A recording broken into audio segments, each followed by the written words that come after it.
So guys, now we'll be talking about the next section in the chapter auditor called as removal, resignation of auditor and giving of special notice, which is covered under section 140.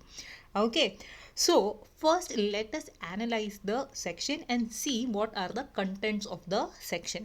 Okay, so the section is basically having various sub parts, which are covering different concepts. So section 140 subsection 1 is going to be talking about the removal of the auditors. It is going to be talking about what? It is going to be talking about the concept of removal of auditors. Okay, then section 140 subsection 2 is going to be talking about the resignation of the auditor. Okay, and section 140 subsection 3 is nothing but punishment if you do not comply with the provisions of subsection 2. So this is again related to the resignation of the auditor. 140 subsection 4 will talk about giving of special notice. We'll talk about giving of special notice. Okay, for the purposes of appointing another person as an auditor other than the retiring auditor, or expressly providing that retiring auditor shall not be reappointed. In that situation, provisions of section 140 subsection 4 shall become applicable. Okay. Then we come to the provision of section 140 subsection 5, which is the situation where the tribunal is satisfied that the auditor has committed a fraud or is somewhat involved in some fraudulent activity or is colluded in a fraud. Then in that case, provision of section 140 subsection 5 will become applicable. So these four concepts are going to be covered over here. Which are the four concepts which are covered over here in section 140? First concept is section 140 subsection 1, removal of the auditor. Section 140 subsection 2, resignation of the auditor. 140 subsection 3 is again resignation related, that is punishment for contravention, that is non-compliance of section 140 subsection 2. Then 140 subsection 4 is giving of special notice, and section 140 subsection 5 is the situation where the tribunal, that is your NCLT, is satisfied that the auditor has committed a fraud or is involved in some fraudulent activity. Then 140 subsection 5 will become applicable. So first things first, let us start with the provisions of section 140 subsection 1, that is the removal of the auditor. That is the removal of the auditor. Okay, so the procedure for removal of the auditor is covered under the provisions of section 140 subsection 1. Now what do you mean by removal of the auditor? When you are appointing an auditor, you are appointing him for a particular term. Okay, now if you have to remove him before the expiry of his term, before the expiry of the term of his office, then how is that supposed to be done? So for that, you will have to have a look at 140 subsection 1 as well as rule 7 of the Companies Audit and Auditor Rules 2014, which is talking about removal of the auditor before the expiry of his term. So the procedure goes like this. Okay, the procedure goes like, first, a board resolution will have to be passed. Which resolution will have to be passed? A board resolution will have to be passed. So board of directors of the company will decide that so and so auditor has to be removed before the expiry of his term. So after the passing of the board resolution, you cannot just remove the auditor just like that by calling the general meeting and all. Okay, removing of the auditor is a little tedious in the sense that you will have to take the approval of the central government also after passing the board resolution. Logic being when you remove an auditor, it is in general because you want to do some activity in the company which the auditor is not approving.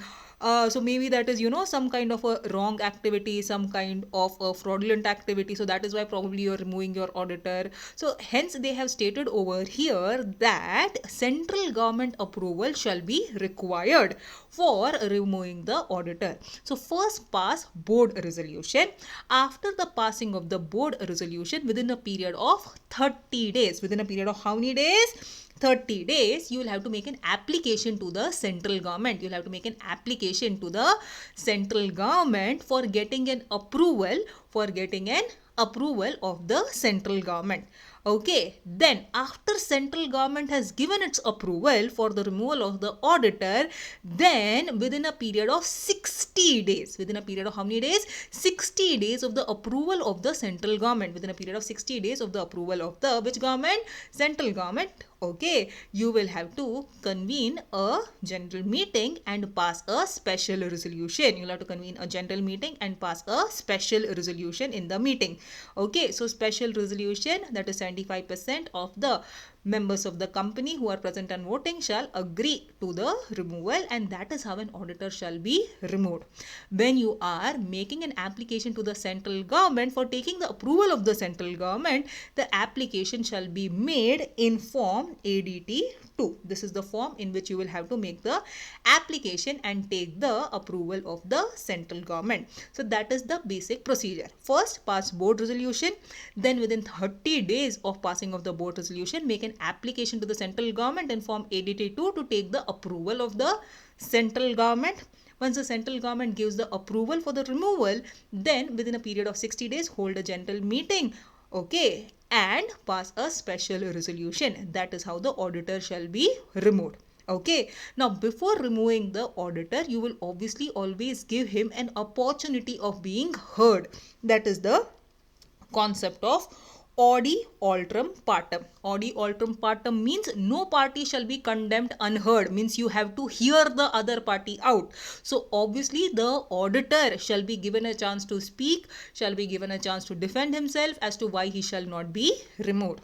Okay guys, so this is the procedure for removal of the auditor, which is given in section 140 subsection 1 and in rule 7 of the company's audit and auditor rules, which is talking about removal of the auditor before his term has expired. So now let us have a look at the content of the act and the rules. Okay, so read with me. Okay, the auditor appointed under section 139 may be removed from his office before the expiry of his term only by passing a special resolution of the company. Special resolution, 75% of the members present and voting should be voting in favor of the resolution. Okay, but this resolution will be passed after obtaining the previous approval of the central government. Okay, in that behalf, in the prescribed manner. In the prescribed manner means we'll have to refer to the rules. The rule which is applicable is rule 7, that is removal of the auditor before the expiry of his term. So rule 7 sub rule 1 says that the application to the central government for the removal of the auditor shall be made in form ADT2. This ADT2 form, you will have to remember, it's an important point with respect to MCQs, which can be asked in the exam. So application to the central government for the removal of the auditor is made in form ADT2. It will be accompanied with fees as is provided under the company's registration of offices and fees rules 2014. The application to be made to the central government within a period of how many days? 30 days of the resolution of the board. So pass board resolution, then within 30 days. Then within 30 days, make an application to the central government, and the company shall hold general meeting within 60 days of the receipt of the approval of the central government for passing a special resolution. And after you get central government approval, then within a period of 60 days, you will hold a general meeting and pass a which resolution? Special resolution. That is how the auditor shall be removed. And obviously before removing the auditor out, okay, you will give him a chance to be heard, an opportunity to be heard. Okay, now this is the Latin maxim which is applicable, that is Audi alterum partem, that is no party shall be condemned unheard. You should hear the other party out before giving your decision.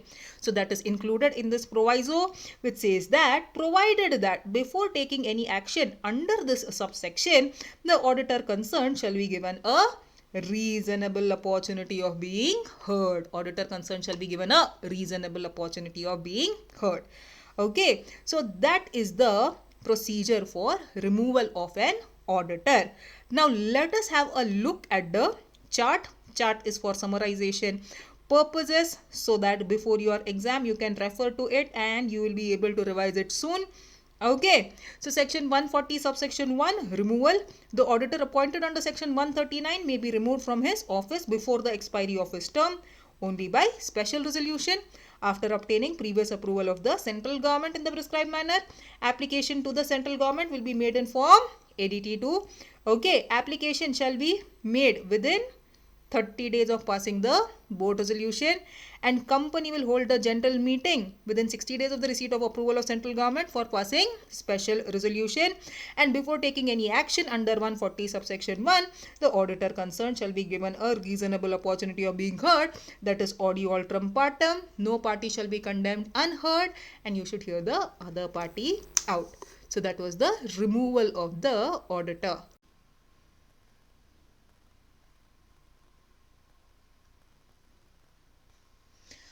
So guys, now we will talk about the provisions of section 140 subsection 2, which is going to be talking about the resignation of the auditor. So how can an auditor who is appointed for a particular term in the company, how can he resign? So an auditor who wants to resign from the company will have to give his resignation to the company. Okay, and that is how he will resign. But as per the provisions of section 140 subsection 2, there is an obligation which is put on the auditor who is resigning. The obligation says that an auditor who is resigning from the company will have to file within a period of 30 days of the resignation, within a period of 30 days of the resignation, a statement in the prescribed form, with the company, with the registrar, and with the Comptroller and Auditor General of India in case the company is a government company or a company owned directly or indirectly by the government. And this statement, guys, is going to give the reasons, okay, for the resignation, that why did he actually resign, okay, what are the other facts which could be relevant to his resignation. All of this will be given by the registrar, by the auditor in his statement. Okay, and that statement is in the prescribed form. The form prescribed for this purpose is given in Rule 8 of Companies Auditor and Auditor Rules, that is form ADT3. That is form ADT3. Okay, so the statement has to be in form ADT3, which this resigning auditor is going to go and file with whom?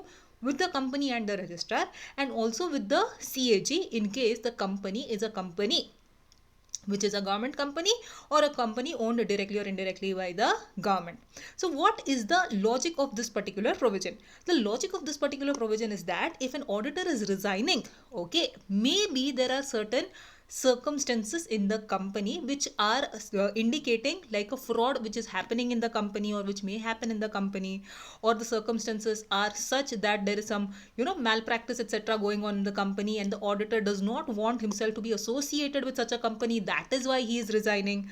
Okay, so these could be the reasons of his resignation, and that is why this obligation has been put on the auditor, saying that if you are resigning, fine, but within 30 days of the resignation, make sure that this particular statement in the prescribed form, that is ADT3, you have to go and file it with whom?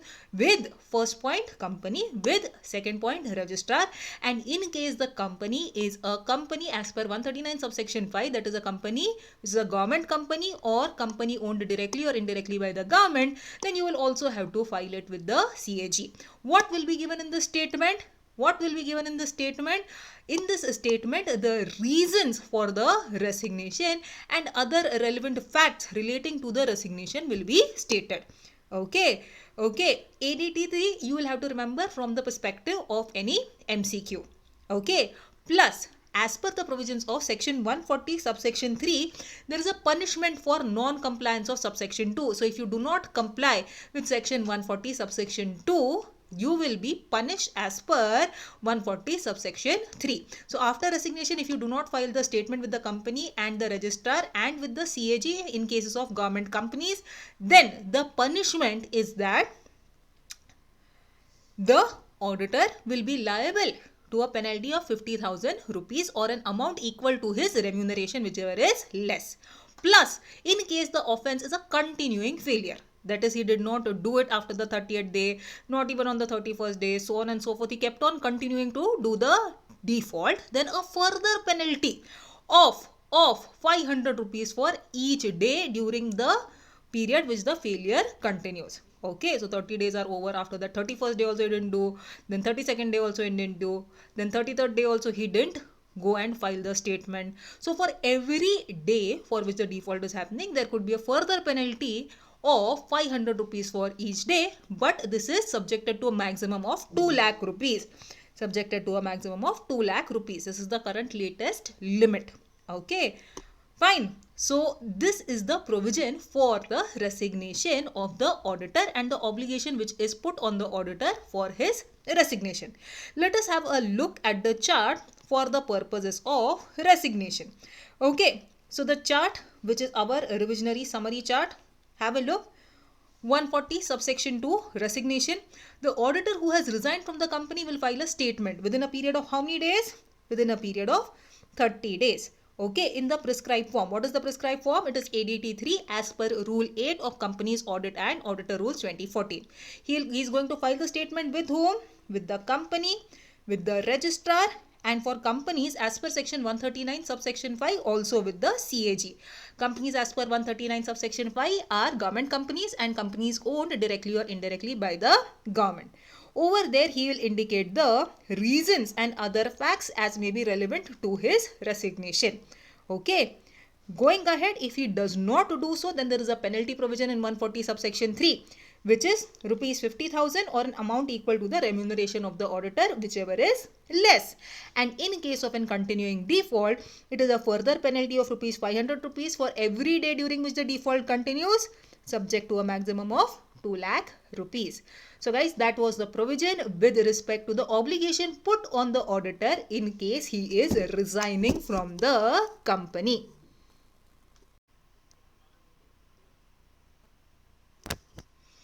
So guys, now we are going to be talking about section 140 subsection 4, okay, which is talking about giving of a special notice for the purposes of appointing a person as an auditor other than the retiring auditor, or providing expressly that the retiring auditor shall not be reappointed. Okay.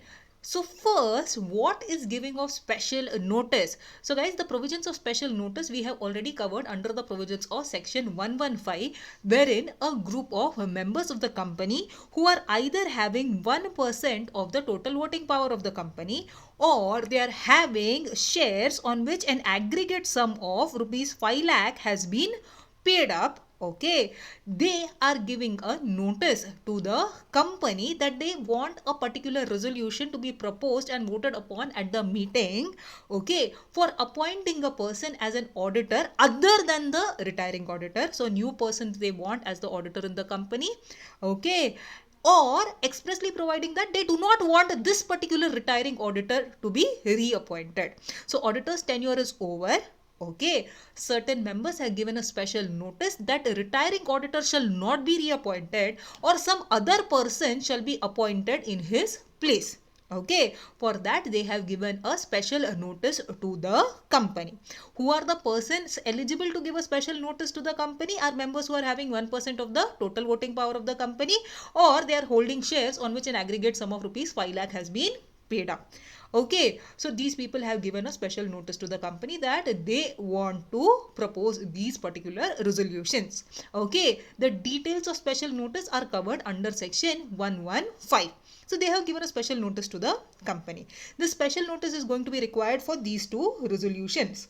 That is appointing a person as an auditor other than the retiring auditor, or explicitly providing that retiring auditor shall not be reappointed.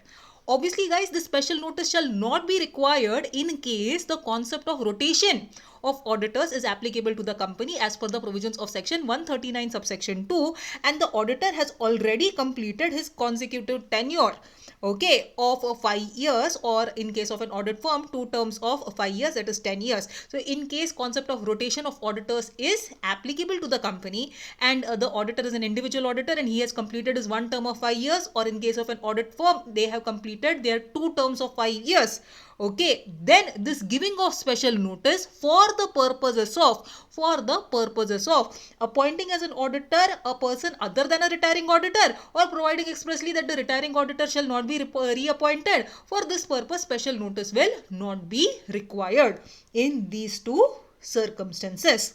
Okay, now let us go ahead and understand the procedure further. What is the procedure saying? So the procedure says that once the special notice has been received by the company, what is the company going to do? So special notice is received by the company, then special notice will be sent by the company forthwith. Forthwith means what? Immediately. Immediately it will be sent by the company to whom? To the retiring auditor. Immediately it will be sent by the company to whom? To the retiring auditor. Okay. Where notice is given of such a resolution. Okay, the company has given a notice to the members of such a resolution, that such a resolution is proposed, and the retiring auditor makes with respect thereto representation in writing. Now over here, see, some members are proposing that this particular auditor shall not be reappointed. Okay, or some other person shall be appointed in his place. So that is why special notice is given to the company. Company has received the special notice. They have sent a copy to the retiring auditor. Retiring auditor has the right over here to make a written representation that for so and so reasons I should be reappointed, that for so and so reasons I should be continued in the company, another person shall not be appointed in my place, etc. Okay, okay. So that giving of a written representation is the right which is given to the retiring auditor. So he can write down his reasons for being continued in the company, and he has a right to have this circulated to the members of the company. He has a right to have this written representation circulated to the members of the company, except in certain situations which we will see. So let us have a look. What is this point saying?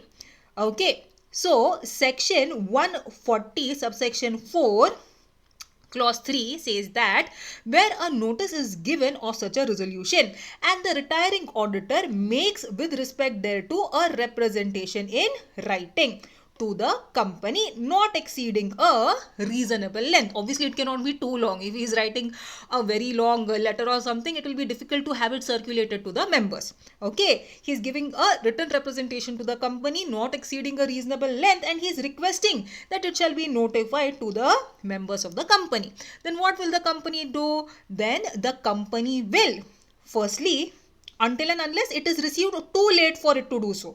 If it is received too late, then what will happen, that we will see later. But if it is received on time, then in that case, first thing which the company will do is that the company will state the fact that the written representation has been given by the auditor in any notice of the resolution given to the members of the company. So any notice of the resolution which is given to the members of the company by the company, in that notice they will mention that a written representation has been made by the auditor with respect to whom a special notice has been received. So they will mention in the notice that a written representation is made by the auditor. Plus, the company will do one more thing. That is, the company will send a copy of the written representation to whom? To every member of the company to whom the notice of the meeting is sent. They will also give a copy of the written representation to whom? To every member of the company to whom the notice of the meeting is sent. Okay. Whether before or after the receipt of representation by the company. But if the representation is not sent as aforesaid, so sometimes the company is not able to send the written representation to every member of the company to whom the notice of the meeting is sent. Okay, because probably it was received too late, or because of the company's default, whatever is the reason. Okay, then in that case, what will happen is that the auditor will have a right. The auditor will have a right to have the representation to be read out at the meeting. The auditor can make that written representation which was not circulated to the members because it was probably received too late or because of the company's default. Then the auditor will have a right to have the written representation to be read out at the meeting. They will read out whatever the auditor has written in his written written representation as to why he shall be continued in the company. Okay. Also remember, this right to have the written representation to be read out at the meeting is not going to prejudice his right to be heard orally. Is not going to prejudice his right to be heard orally. Means he has a right to speak also at the meeting. Okay. Plus he will also have a right to have his written representation to be read out at the meeting in case it is not circulated to the members of the company because it was received either too late or because of the company's default. Okay, now there is one more proviso over here which says that if the written representation, copy of the written representation is not sent as aforesaid to the members, then what? Then in that case a copy thereof shall be filed with the registrar. Then in that case, the copy thereof, copy of the written representation will be filed with the ROC. Fine. Going ahead, there is another proviso, okay, which is talking about the power of the tribunal. So when we are talking about the tribunal under Companies Act 2013, we are talking about what? We are talking about the NCLT, National Company Law Tribunal. So over here, see, now certain members of the company do not want a particular auditor to be reappointed, or they want some other person to be appointed in his place, for which they have given a special notice. So when the auditor is making a written representation, there is a possibility that he is writing defamatory things in that written representation which he is making. Okay, which could probably be spoiling the name of some people, which could be bad for the company. Okay, so that is why over here, if the written representation of the auditor is defamatory to somebody, okay, and the auditor is making a wrong use of his rights of making the written representation, okay, then in that case, any person who is aggrieved by the auditor's written representation or the company, okay, can make an application to the NCLT. That, see, this is the abuse of the right of the auditor which is happening over here, and the auditor is abusing his right. Okay, in that case, if NCLT is satisfied that really the auditor is abusing his right, okay, that really the auditor is abusing his right to make the written representation, then in that case the copy of written representation may not be sent, and also the written representation need not be read out at the meeting. Okay, so who can approach the tribunal? The tribunal can be approached by either the company or any person who is aggrieved by the written representation of the auditor, because there is a possibility that auditor might write wrong things in the written representation, considering that the members do not want him to be reappointed. Certain members do not want him to be reappointed or want to appoint some other person. So the proviso, let us read the proviso. The proviso states that, provided further that if the tribunal is satisfied on an application either of the company or any other aggrieved person that the rights conferred by this subsection are being abused by the auditor, then the copy of the representation may not be sent and the representation need not be read out at the meeting. Okay, so that is the point. Now let us summarize the procedure with respect to giving of special notice, okay, in the chart. Okay, so when is a special notice required? When certain members of the company, okay, want to have a resolution passed for the purposes of appointing as an auditor a person other than a retiring auditor, or expressly providing that retiring auditor shall not be reappointed, then special notice will be required for the resolution. Special notice, always remember, the provisions will be of section 115. And also do not get confused between special notice and special resolution. Special notice is a very specific provision with respect to giving of notice for certain resolution as is provided under section 115. So who are these people who can give the special notice? Those are members holding 1% of the total voting power or having shares of rupees 5 lakh paid up.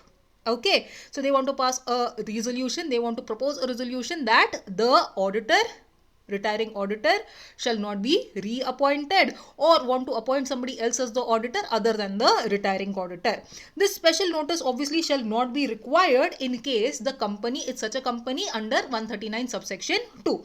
Okay, so except in the situation where the retiring auditor has completed a consecutive term of 5 years, okay, that is an individual is appointed as an auditor, or 10 years when audit firm is appointed as an auditor, in case the company is a company as per the provisions of 139 subsection 2, that is a company to whom the provision of rotation of auditors is applicable. Okay, now what will happen on receipt of the special notice?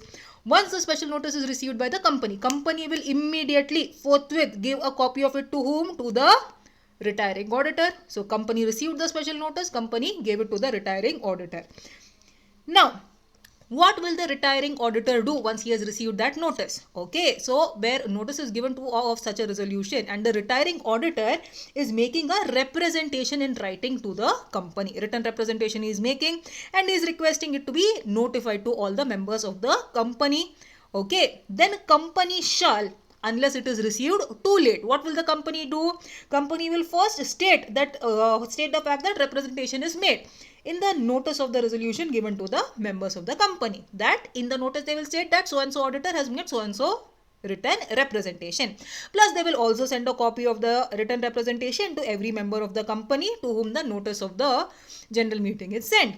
Okay, but if the copy of the representation is not received because it was received, is not sent because it was received too late or because of the company's default, then auditor can have a right to have it read out at the meeting. He can require the company to have it read out at the meeting.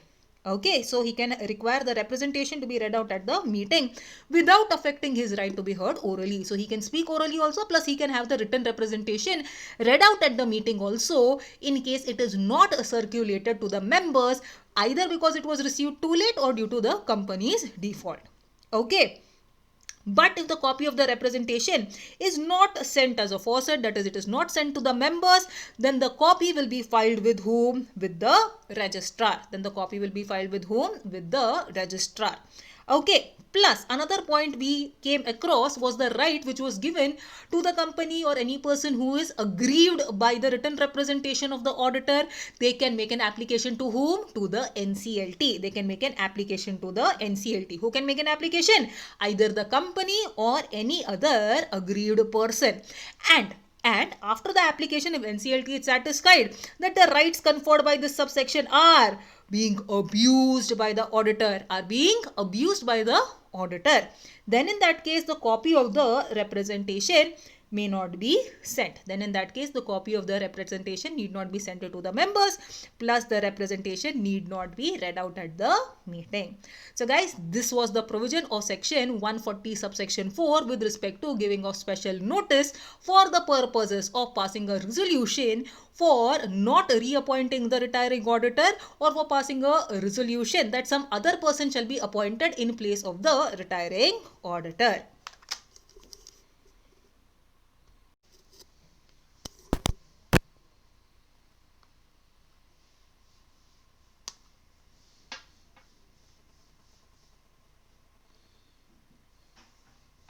Hi guys, now let us talk about the provisions of section 140 subsection 5. Okay, now what is section 140 subsection 5? Section 140 subsection 5 is giving a power to the tribunal, that is to the NCLT. Okay, that is in case the NCLT comes to a conclusion that the auditor of the company has acted in a fraudulent manner. Okay, or he is abetted or colluded in a fraud, means he is involved in the fraud which is done by somebody else. He is helping in the fraud done by somebody else. Then in that case, power is given under the provisions of section 140 subsection 5 to the NCLT to order the company to replace the auditor, to change the auditor. Now for this purpose, who can make an application to the NCLT. Okay, so for this purpose, the application to the NCLT can be made either by the central government or by any person concerned. Who can make an application to the NCLT? Either by the central government or any person concerned. But if anybody is not making an application to the tribunal, then the tribunal can act suo motu, that is on its own also. Okay, so the tribunal can act suo motu on its own, or it can act on an application made either by the central government or by any person concerned. When will the tribunal ask the company to change its auditor? When the NCLT is satisfied that this particular auditor has acted in a which manner? Fraudulent manner, or has abetted or colluded in any fraud, or has abetted or colluded in any fraud. Okay, by or in relation to the company or to its directors or officers. Then in that case, the NCLT can pass a order directing the company to change its auditors. Okay, now there is a proviso over here which states that if the application to the NCLT has been made by the central government and NCLT is coming to the conclusion that change of auditor is required because it is satisfied that the auditor is involved in some fraudulent activity, or he has abetted or colluded in some fraud, then in that case the NCLT will make an order to the company, okay, to change its auditors and pass an order that that particular auditor will not function as an auditor within a period of 15 days of the receipt of the application. Within a period of 15 days of the receipt of the application. And they will also, the NCLT will also pass an order that the central government may appoint another auditor in his place. So if the application to the tribunal is made by the central government and the tribunal is coming to the conclusion that the change of auditor is actually required, then within a period of 15 days of the application, NCLT will pass an order that this particular person will not act as an auditor of the company, and the central government may appoint another person in his place as the auditor. Okay. One more proviso over here states that the auditor, okay, against whom a final order has been passed by the tribunal, whether it is an individual or an audit firm, whatever, against whom which order has been passed by the tribunal? Final order has been passed by the tribunal. That is not an interim order, not an in-between order. The proceedings are over, every party has been heard, and finally the tribunal has passed a final order stating that this particular person has actually been involved in a fraudulent activity. Okay, then in that case the auditor who is asked by the tribunal to be replaced, okay, that person shall not be eligible to be appointed as an auditor in any company. That person shall not be eligible to be appointed as an auditor in any company for a period of 5 years. So that is one thing which will happen, that he will not be an auditor in any company for a period of 5 years, not only in the company from which he is removed, but in any company. Okay, he is not going to be eligible to be appointed as an auditor for a period of how many years? 5 years. Plus, over and above that, the auditor shall be liable for action under section 447. 447 is the section for liability for fraud under Companies Act 2013. Okay, so action will also be taken against the auditor under section 447 for doing any fraudulent activity. Fine. So to summarize the provisions of section 140 subsection 5, let us have a look at the chart. So now over here, what is happening? NCLT is ordering the company to change its auditors. Okay. When can the NCLT do so? Either NCLT can act suo motu, or NCLT can act on an application made by the central government, or on an application of any person concerned, and it is satisfied that the auditor of a company has directly or indirectly acted in a which manner? Fraudulent manner, or he has abetted or colluded in a fraud. That is, somebody else is doing a fraud, he is also joined in the fraud. This fraud is in relation to the company or its directors or its officers. Then the NCLT can pass an order directing the company that you have to change your auditors. But if the application to the NCLT is made by whom? Is made by the central government, and central government and NCLT is satisfied that actually change in the auditor is required because he's acted in a fraudulent manner or he's abetted or colluded in a fraud, then NCLT is going to act within 15 days of the receipt of the application, and it is going to make an order that this particular person shall not function as an auditor. Okay, and the central government may appoint another auditor in its place because the application was made by the central government. Okay, the auditor who is going to be replaced in that place, the auditor which will be appointed could be appointed by the central government. Going ahead, an auditor, this is the explanation part, an auditor, that is whether an individual or a firm against whom a final order has been passed by the NCLT under section 140 subsection 5 shall not be eligible for being appointed in any company for a period of how many years? 5 years, for a period of 5 years from the date of passing of the order. Plus, he will be liable for action under section 447, which is liability for fraud under the Companies Act. Okay, so this was the explanation part, which is saying that in case the auditor is a firm, then this liability for fraud will be of whom? The liability shall be of the firm, and it will also be of every partner or partner who has acted in a fraudulent manner or abetted or colluded in the fraud in relation to the company or its directors or its officer. So if the auditor was a firm, the liability shall be of the firm and also of the partner who has acted in the fraudulent manner or abetted or colluded in the fraud. So guys, this was the provision of section 140 subsection 5.